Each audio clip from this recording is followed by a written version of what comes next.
Hey, welcome back to the SE5a build series. Today we are building the fuselage of this aeroplane and getting the build underway. So let's get on with it.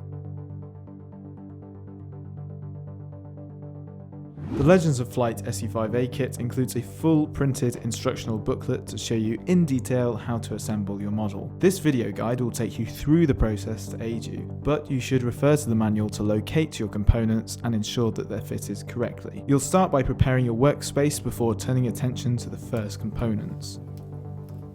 The sides of the fuselage, K1 left and K2 right, need sanding before they can fit together at the rear. Scotch tape can be used to protect the inner side of the fuselage. You can use the included paper to sand them down to an angle.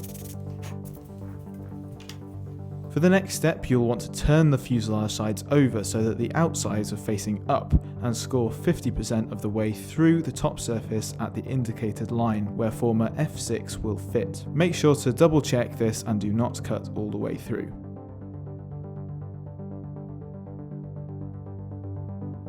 Each side of the fuselage is then cracked inwards to form a kink, which will taper the fuselage towards the tail. After carrying out this operation, you'll locate both pieces named K3 and position them on both halves of the fuselage with help from two of the formers that will be glued in later.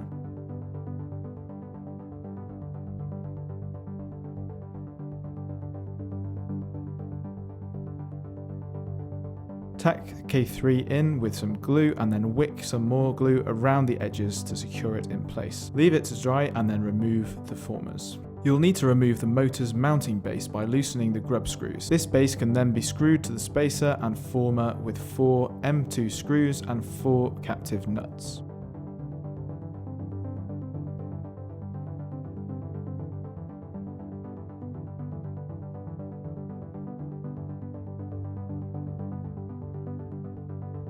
The included wood glue can be used on all of the wooden components in this kit, but you can upgrade to some of this rocket hot CA glue that sets in literally 1 to 5 seconds.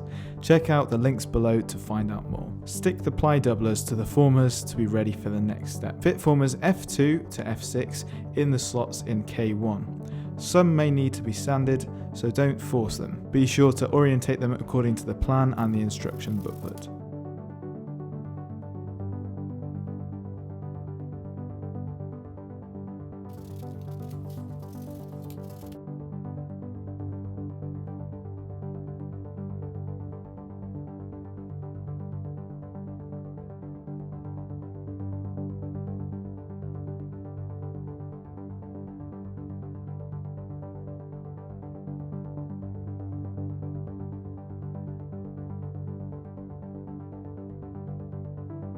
The assembly can be checked against the printed 1:1 scale plan to ensure that it is square. Next, the servo tray can be located and fitted to the correct place between F3 and F4 as shown by the plan.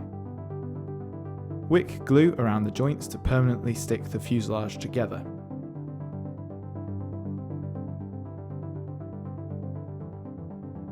For the rear end of the fuselage, remove the next formers and parts to bring the fuselage sides together. Clamp or hold the rear ends together and add F9 to the top and F10 to the bottom before gluing.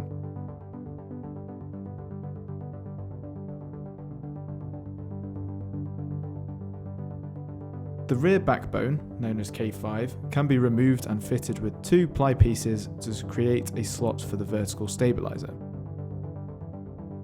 This can then be carefully fitted to the rear formers. Remove the cockpit floor and fit it to the position referred to by the plan. The ends will need to be sanded slightly for a good fit, so make sure to do that.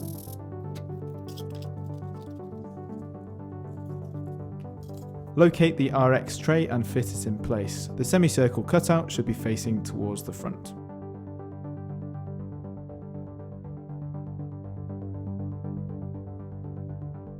Next, we're moving into the electronics, so grab your servos and push rods and feed the push rods through the rear cutouts between the formers.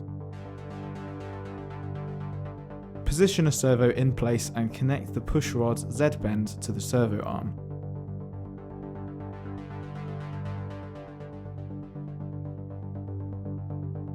screw the servo in place with the provided screws and repeat for the second servo.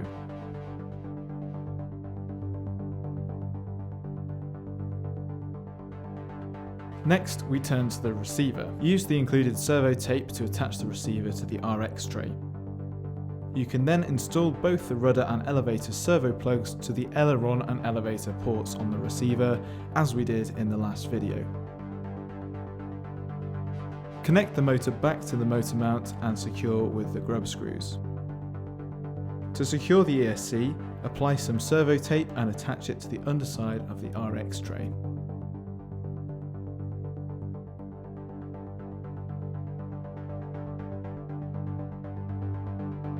Cut out the battery tray piece and insert it through the cutouts in the front of the fuselage. This will be used to secure your battery during flying. With the electronics attached, you can test them and make sure that everything is working and responding before moving on to the next wooden components.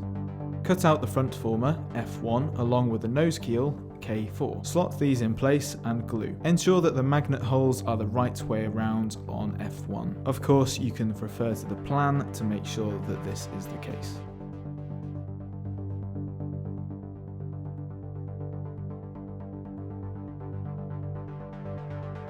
Now it comes time to adding the stringers, so fit square strips to the slots cut into F1, F2 and F3.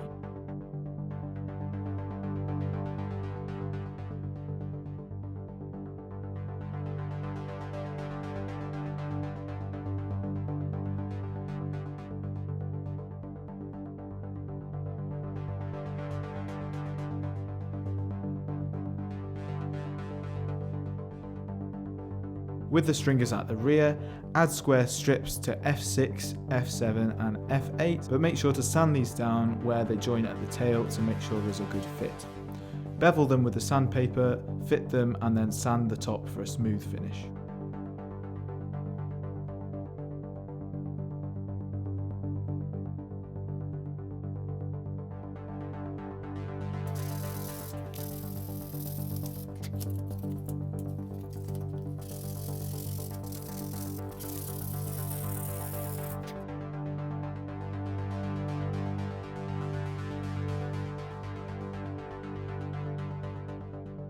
So we still need to do a few extra things to this, but that will be in a later video. So remember to subscribe so you get that if you've not already, and build along with us by getting the kit. There's a link in the description. If you've not got one already, then make sure to head down there and order one. Make sure to like this video just so that more people can find it. It really helps us out. If you did like it, then it may as well just click that little button down there and show your support, I suppose. The next episode will be all about building the wings of this aeroplane, all 4 of them, because there's obviously, it's a biplane, quite a lot of wings. Thanks for watching, we'll catch you in the next one.